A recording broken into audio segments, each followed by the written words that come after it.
Good morning, Dubai. How are you doing? And welcome back to the Lovin Dubai show, where we go through all the trending stories that everyone in Dubai is talking about. And what a show we have today. It's a day. There's so many announcements. It's super exciting. We will be dropping the artist confirmed for F1 Yasalam After Eights concerts. It's going ahead and we are super excited. We're also talking about the big calendar of events for Expo 2020 Dubai happening in October alone. It's absolutely massive. Such exciting news, and H.A. Sheikh Maktoum has been appointed as the UAE's Deputy Prime Minister and Minister of Finance. But the next one is a little like low-key news. Petrol prices for the month of October to shoot up in the UAE, so that really fast. So the sadness is just out there. Just said it really fast, just get it there, done. And also stay tuned, because later in the show we have Max Stanton, aka you know him best as Max of Arabia. We're going to be talking about all his travel highlights and everything. You can get the lowdown on all things Max of Arabia. Oh. But one thing that we are going through right before the show is Netflix have dropped their top 10 movies, TV shows. Do we agree? Are these the ones we're watching? Yeah, I agree. I see it. I see it. Yeah. So this is Netflix have announced their numbers, because they never really do this. So it's like you know what you're watching, you see what's trending around you at the weekends. That's the show you watch. Yeah. But actually, these are the shows that have ramped up millions and millions and millions and squillions of views, the most watched series and movies on their platform. And it basically means if you haven't watched them, you should be watching them, because millions of people, they're like them. Should we go through the top 10 shows? Yes. Starting with Bridgerton.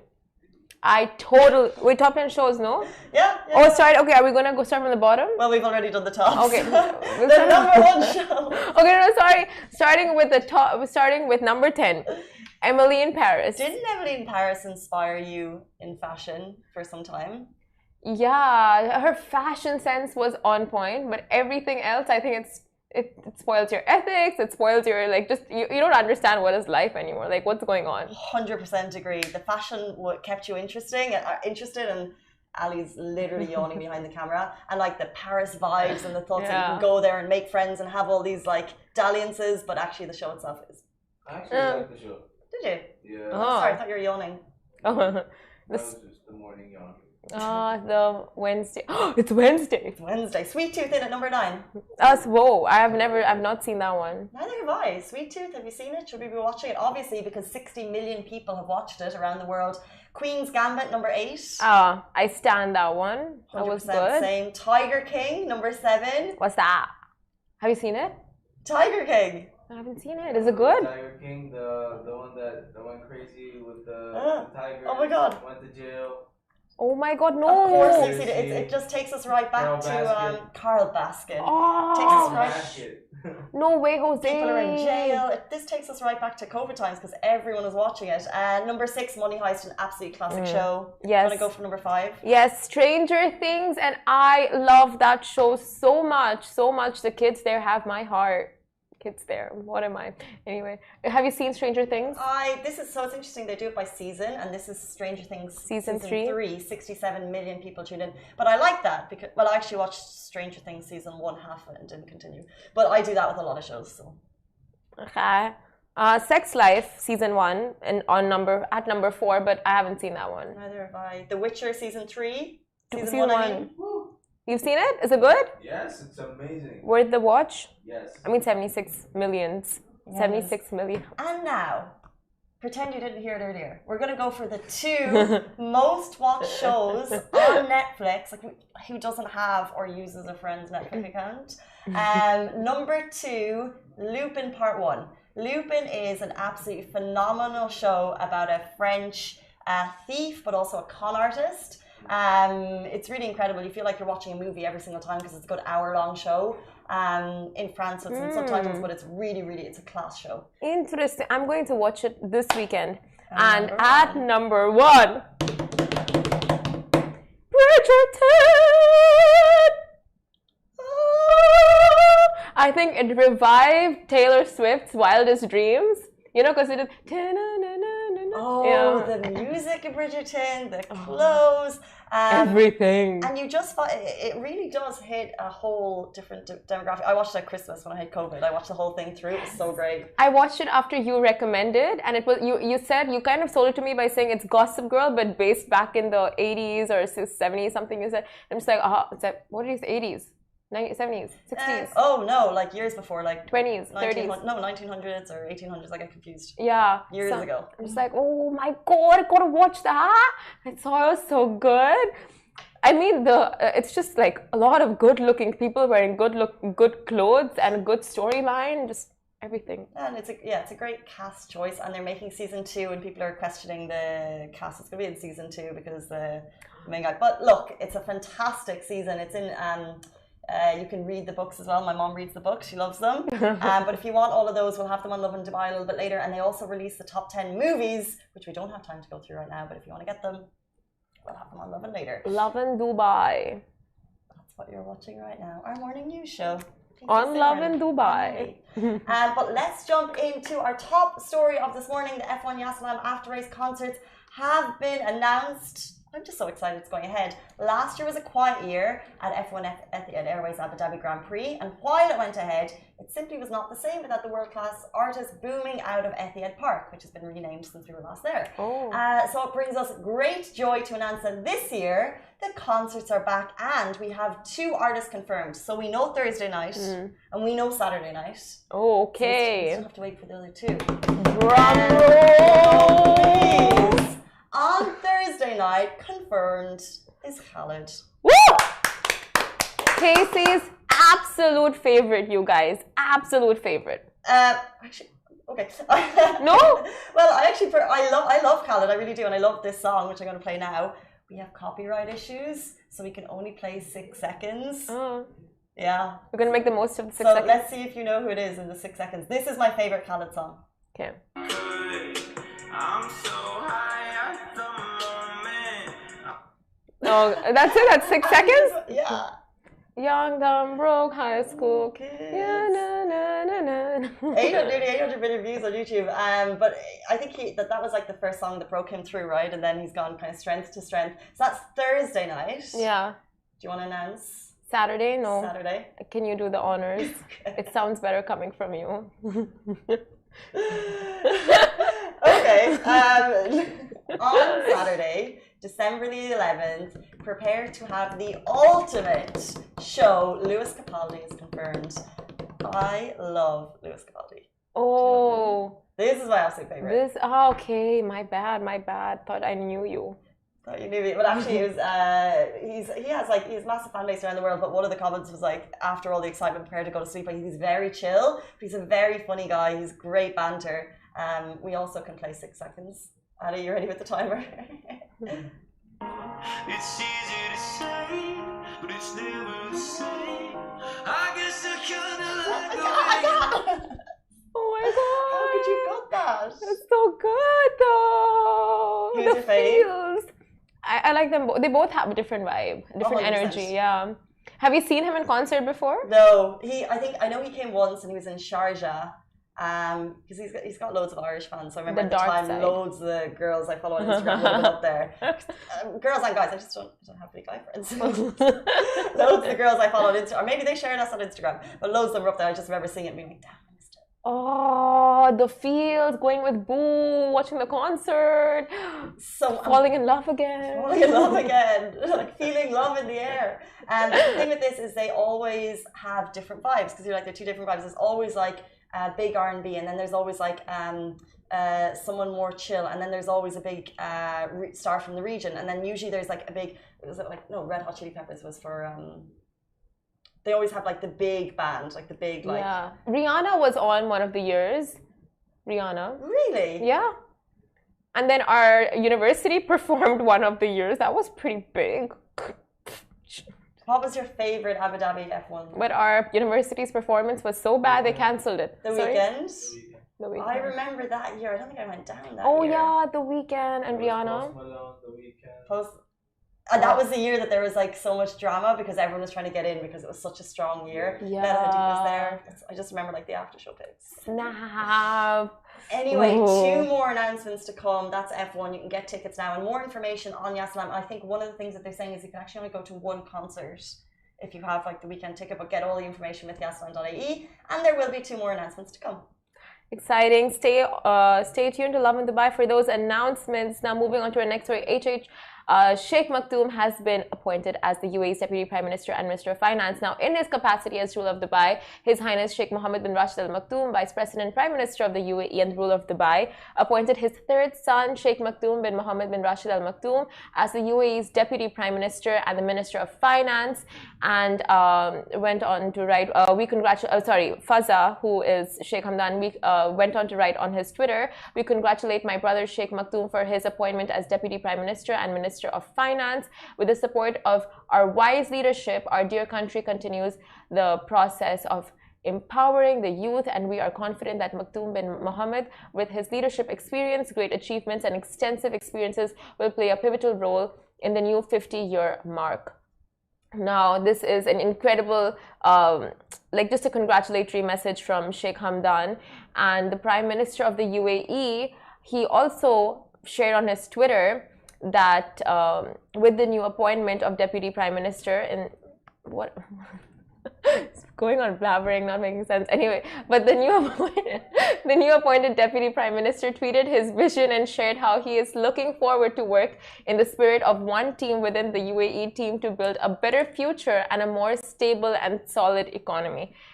So that is great to see the youth going into power now. Like, it's all happening, the power shift, the cabinet shifts, and just the vision is so clear across all boards, knowing that this is where we want to take the country, this is where we want to take the economy, this is where we want to take the leadership.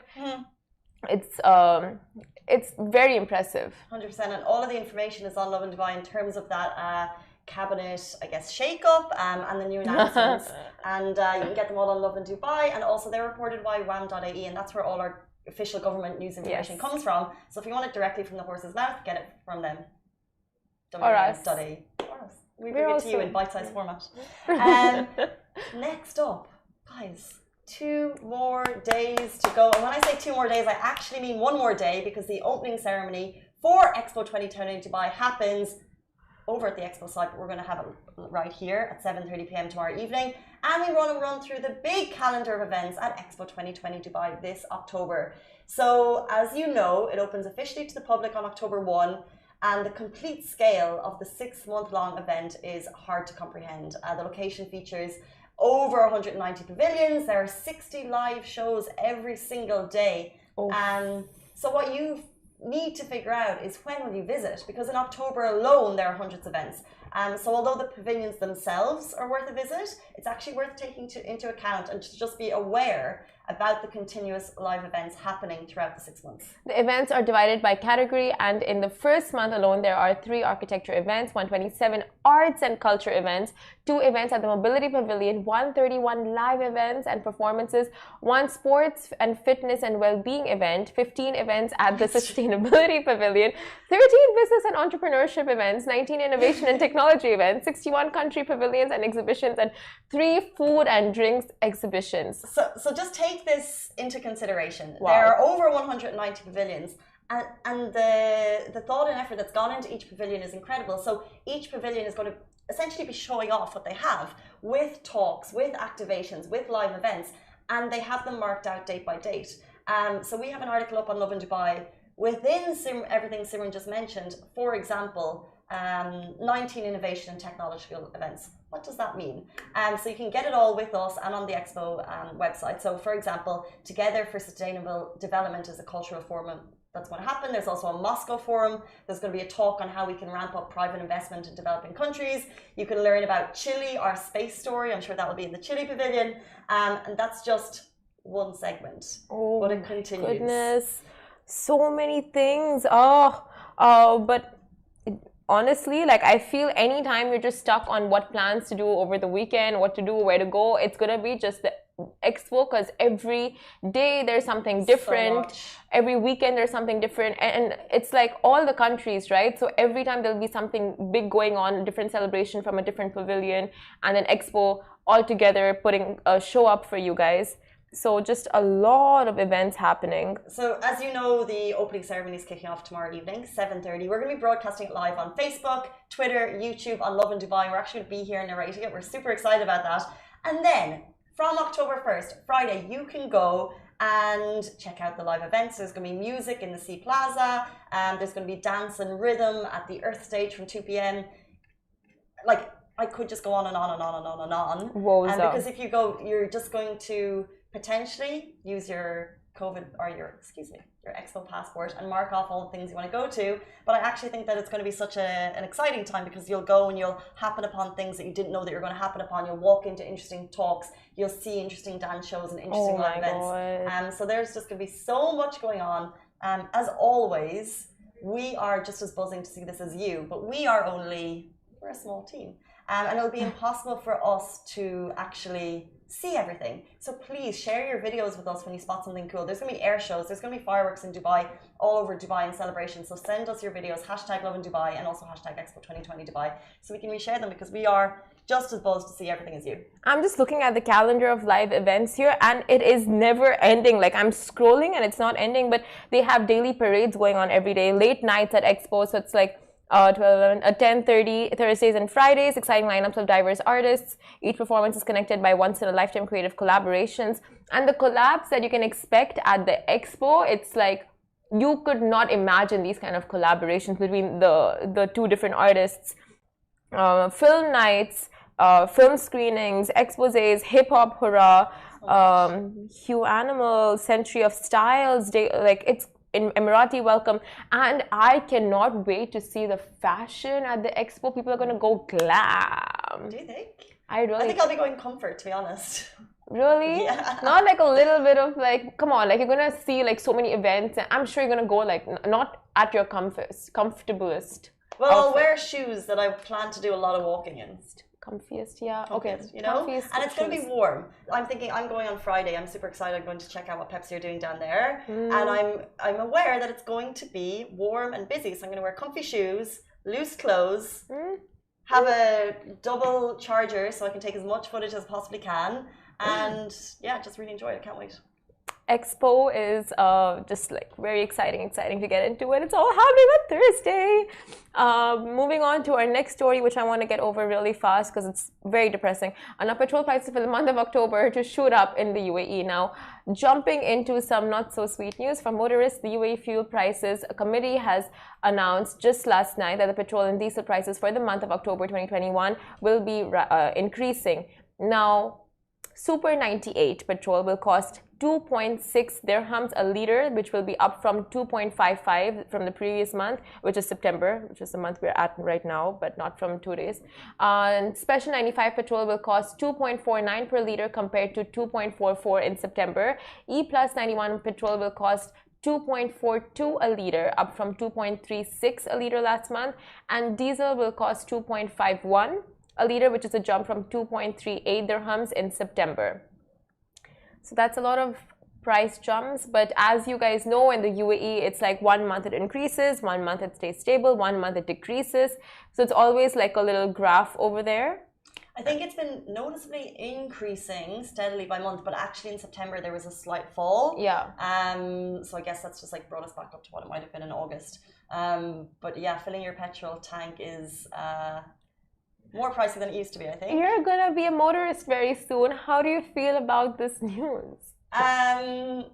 Honestly, I wish to drive in my heart so much, but I couldn't care less. But I'm sure when the day comes and I have to pay for it, I'll complain and grumble. But that's because I would complain and grumble about having to pay for anything. But if you guys really feel the price is pinching, you guys know that the public transportation is always there with really good prices waiting for you. 100%. And it's Dubai. The best part about Dubai is that it's so well connected when it comes to public transit. The metros, trams, buses, what else? Well, Abras, all of that. Abra and like even boats to get from one side of Dubai to the other, and that's actually a very good point in terms of Expo and getting there. Oh yeah. Even and I was talking about like when I get there, how will I get around? You can get it. They've listed out the ways that you can get around the site. So there is by foot, walk it, 100%. There's also a people mover to help you jump from district to district. There's Expo buggies.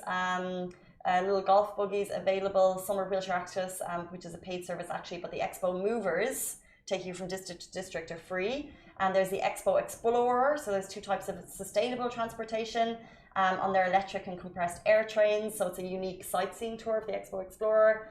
And that's just getting around, but also to get there, car, and there's plenty of Expo rider routes. Well, there are free buses, free shuttle buses from various pickup and drop-off points, which we will give you all the lowdown on tomorrow when you stay tuned on our 7:30 show for the Expo opening. We cannot wait. I feel like I'll go glam for that.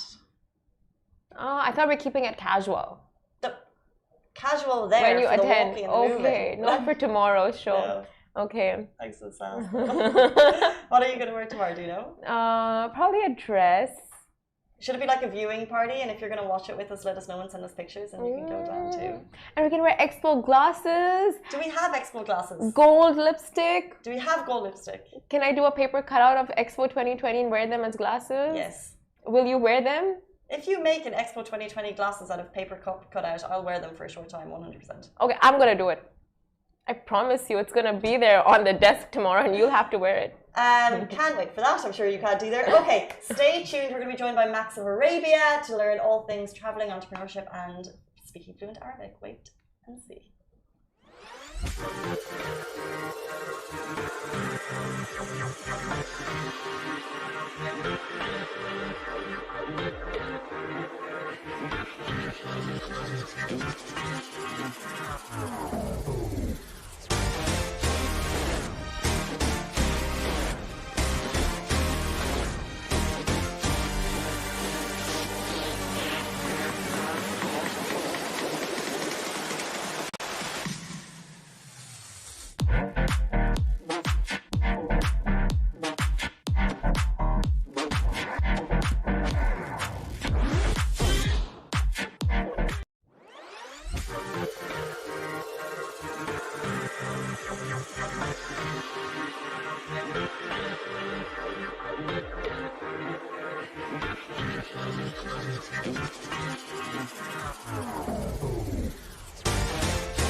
Welcome back to the Lovin Dubai show. We're now joined by a face and voice you're definitely familiar with. The world traveller, entrepreneur, and fluent Arabic speaker is with us in the studio. We have Max Stanton, aka Max of Arabia. Thank you. What's up? You speak so fast. I've never seen somebody that speaks so fast in my life. You should be a rapper. I really do, and I think it's just like the Irish in me, especially when I'm on the show. It just comes out quite quickly. But I'm actually not Irish though. You know, lots of people think I'm Irish. Do I sound Irish to you?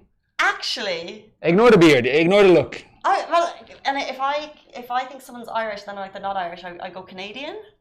But I know you're not Canadian. Yeah. But is my Irish accent at least passable? 100%. Perfect. And you have the look too. Because I kissed the Blarney Stone. Did you? I did. Same when I was born. This is why. When you were born? No.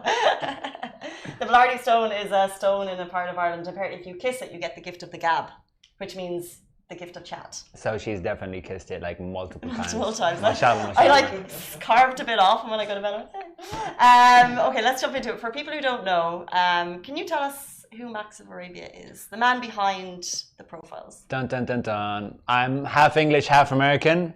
Okay. I was born in Botswana, lived in Yemen, Zaire, Kyrgyzstan on Navajo Indian reservation, and moved to the UAE in 2007.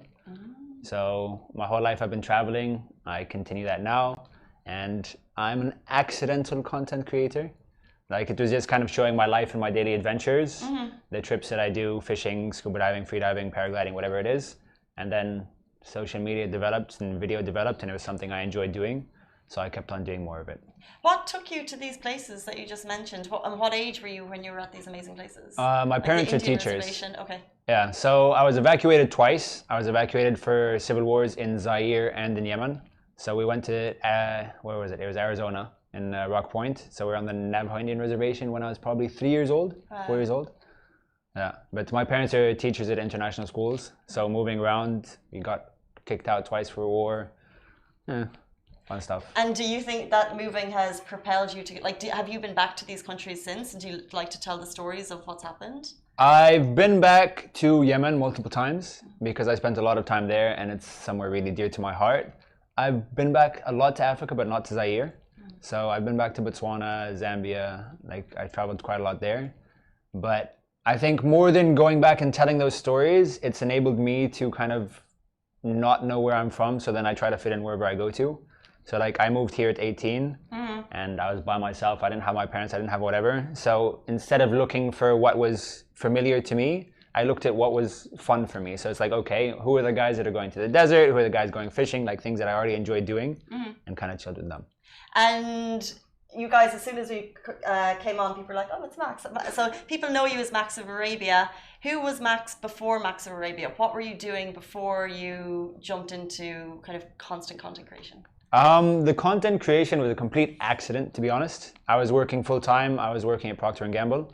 Interesting. Yeah. Interesting shift. That's a nice way to put it. Interesting. So Procter & Gamble, please enlighten me. It's like accounting or something finance-y? No. That's it's fast moving, or what is it? FMCG, fast moving consumer goods. So go to your house, anything, toothpaste, laundry soap, whatever it is, they make everything at your house. Shows how much I know. I was like, I can't. There's so much. No, there's something else. PC, there's another one. KPMG? Yeah, No, exactly, that one. something like No, that. but P&G. So I was working there, and I launched a streetwear brand with one of my friends. And this was like early Instagram days where like a big deal was 10K, 20K followers. So we'd give them like a hat and a t-shirt and they'd give us 6 posts. But my posts were getting more traction than their posts. So I posted like my first video that kind of blew up. I was asking, why are Arabs shocked when I speak Arabic? When 99% of Arabs speak better English than me and better Arabic than me. So like it was a serious question because people like, obviously I'm like super Caucasian. So they look at me as like, how do you speak Arabic? It's like, how do you speak English? It's the same thing. But people were always shocked. So that video blew up and I was like, I'm getting more views than these famous people. So I just kept on posting videos only to sell hats and t-shirts. Like that was my only goal. All right, I was like, okay, I'll just wear a new hat, I'll wear a new shirt. People will see it, people will buy it. I'll put the link, whatever. So that was why I started doing content creation, like properly. And then I was just not happy at a desk job. Like, obviously you guys' job here at Lovin Dubai is not the standard as like, it's exciting, right? Yeah. But I didn't like feeling that I'm doing the same thing day after day. And I didn't like the fact that I didn't see that I'm making an impact. Like I felt that anybody with my brain and anybody with my work ethic could do exactly what I'm doing with the same results. So I wanted to do something where I felt that I'm making a bit of a difference and whatever, even if it's small, like I'm not saying I'm changing the world, like I don't have illusions of grandeur or anything, but if I can do something that I enjoy and that other people enjoy with me, I think it's more valuable than me sitting behind a desk. Speaking of making a difference, a lot of the videos that you've created can get a lot of attention, but what's one video that you feel has been quite powerful? Difficult question. I don't know. I worked quite a lot with UNHCR. So obviously refugees are a fact of life across the globe. And growing up, I always thought that refugees were something that were economic. I always thought, okay, it's somebody that doesn't have money and they're coming from a poor country and they're trying to find a better life. Whereas the fact is, it's not just that. There's people like you and I right now, like Barid al-Shar, like I hope it never happens to anybody. But you can be sitting, living your life, and something changes in the flick of a moment and you're forced to flee your home and you can never go back. We're seeing it now. So it's something that's I've always been exposed to, and I think it's something that's super, super important to me, and something that I think people should realize it could happen to any of us, and not just because it could happen to any of us, but because it's so life-changing for the people that it does happen to. Like the statistic is something like a refugee, the average refugee in life goes back to their home after 20 plus years. That's life-changing, right? And not in a good way. So any work that I do with them is really close to my heart, and I feel like if we can raise money and help people that are seriously in need, then it's good. Amazing. I've picked out one video of yours that I just like. Sometimes we take content and we saying, "Tell us the story behind this." Okay. You have a lot of great footage from Saudi, so I think it's amazing that someone's sharing the story of Saudi. Saudi's nuts. This one, 2019, Ancient Aliens in Saudi Arabia. Now we're going to show it up on Facebook, so if you're on Instagram, go onto our Facebook show. It's better. Can you tell us the story behind this video? Okay, so the star of this video is by far not me. It's a friend called Mohammed Kadhim. He's an Emirati. He started his journey in healthcare and then he moved into kind of cultural, I don't know what, but he's a cultural expert. He knows everything there is to know about UAE, Saudi, blah, blah. He's got a company called Tamashi. So they elevated a shoe. So now they've got, like, it's mainly a shoe company, but they also do trips and stuff. We elevated a shoe. Yeah, so there's like a Saudi, there's like a traditional Saudi shoe that everybody knows. Yeah. But like, I used to buy them in university for 25 riyals or 25 dirhams or something. Like they're super cheap, Zubairiya. But they have them produced in Spain with fine leathers, exotic leathers and stuff. So super comfortable, but putting the focus back on culture and including aspects of ancient Arabian culture. So they've got like petroglyphs, but it's not just like the straight petroglyph or like rock carving, but translated and modernized, but with the same ideas or ancient Arabian languages. So he's a cultural expert. And there's another guy in the video called Bidi, Ubaid al-Badour, who's a young Emirati photographer. And they're like, okay, free time. I was like, yalla, let's go to Saudi, all right? I'd never been to Saudi. I've got so many Saudi friends. Was this the first trip? I thought there was one before this.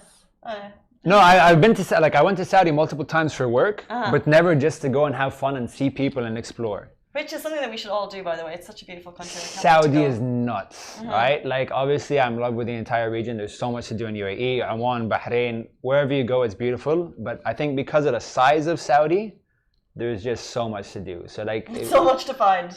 We were there, and, like, the stuff that you're seeing, this isn't behind closed walls. It's not a museum. It's literally, you go out somewhere that you go for a picnic in the middle of nowhere, and there's 6,000 to 8,000-year-old petroglyphs, so like rock carvings that have been there for millennia, and it's nuts. And like one of the things, like I don't know where it is exactly in the video, it's a long time ago, but there's these giant rock carvings, like literally human sized, and like to me they look like they're from Native America. They look like they belong in Peru or from the Aztecs. Like they're crazy, and it's like, how is a civilization 6,000, 8,000 years ago in Saudi the same as it was in the States? So it's crazy. And it's hard to know if people are actually studying these. They are now, like, alhamdulillah, mashallah, there's so much focus going into Saudi now. But like, they've got something like 50,000 of these sites across Saudi Arabia. So like, you're not gonna, I don't know, cut them off from the world. You can't, but there's so much to do there, culturally, food, everything wise. Like, everybody watching, go to Saudi. Allah, big up Saudi. You want to go? You have to. I had flights booked. I was going with work, but still I was going. And then the flights got cut because of COVID, but I'll go soon. Now, COVID's leaving, inshallah. Exactly. Go to Saudi. Open up again. Go to Saudi. You mentioned Saudi's nuts and you love it and you love the countries in the region, but obviously you've moved a lot when you were young. Are you tied to this region, or do you see yourself elsewhere? And why do you think you're so tied to this region if you moved around elsewhere so much when you were younger? I think two main reasons. Number one, I spent, I don't know, maybe 8 years in Yemen. So like I'm now 33, so like 8 years plus 15 years here. It's like 2/3 of my life, right? Yeah. And when you're a little kid, yeah, it's nice to see things. But also, I don't know, I feel there's so much in the culture in the region. Like, Arabs are so welcoming, and there's like a stupid thing that I go back to, but they say that you can judge a people on their language, right? So if you look at the Eskimos or the Inuits, they've got 200 different words for snow, right? Because it's so important in the culture. Ask any Arab, name all the different ways you can welcome somebody in Arabic. They won't be able to because there's literally millions. Really? Right? There's millions, right? Ali's just like... And it's like for everything. It's like an Eid. The way that you can say happy Eid to somebody, man, like you can go on for 20 minutes with somebody back and forth until somebody's like, okay, white flag, I give up. Like, it's such a welcoming culture, and people are genuinely like so nice in every way. And like, this happens to me everywhere. It happens Saudi, Oman, Bahrain, UAE, wherever I go, Kuwait, like people that don't know me. It's not like, oh, Max, it's not like, oh, nothing. It's like random stranger needs help. They're nice, right? And I think that's something that is increasingly rare, unfortunately, in today's world. So that bothers me because I wish that I feel like if you go back to Ireland, I don't know, 50 years ago or something, and you're in a small village, everybody's gonna be really helpful and welcoming. Yeah, or surprised to see a stranger, to be honest. But they would be nice to them, right? Nice, yeah. Now with like increasing big cities and people coming from everywhere, people I feel are more on guard. True. But even in big cities in the middle, like Dubai, if your car breaks down, somebody's gonna stop and help you, right? 100%. I'm stupid. I've got a 2-wheel drive car. I got stuck in the desert once. I thought if I went fast enough, I could get over a sand dune. It didn't work. Literally, I was there for 5 minutes and a guy stopped. He didn't have the equipment to get me out, so he called his brother. All right? He didn't know me. He didn't know anything about me. He's just like, no, there's a random person stuck. We help them. Right? So that kind of niceness, like, and genuine niceness, I think is rare, and I think it's just spread out all over the region. So like, we're better to be. We're better to be. You said that the first video that you posted that really got attention was, what was the title? It was just a question. It was like, why are you guys shocked when I speak Arabic when you all speak English? And when, do you think people would still be shocked by that now? If you posted that today, would it get the same reaction? I think yes and no, because now, like, I think at least in our region, like a lot of people, even if they don't follow me, they've been exposed to me in some way, shape or form.